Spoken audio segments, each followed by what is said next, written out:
xe đâu có lời đi xe chơi mai bay cong này nè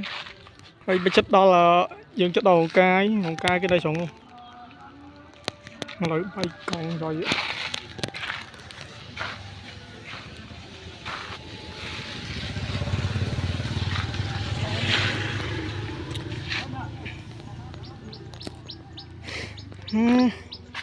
trời mà thơm mấy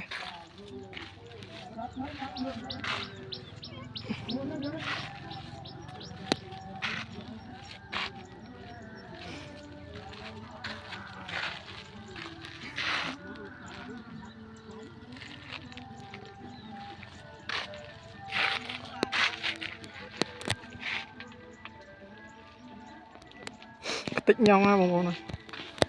sau vậy rồi đâu là con nó ngồi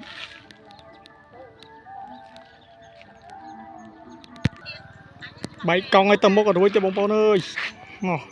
hàng mốc dương chóp phong môi chết cả lạp rồi smana đây spay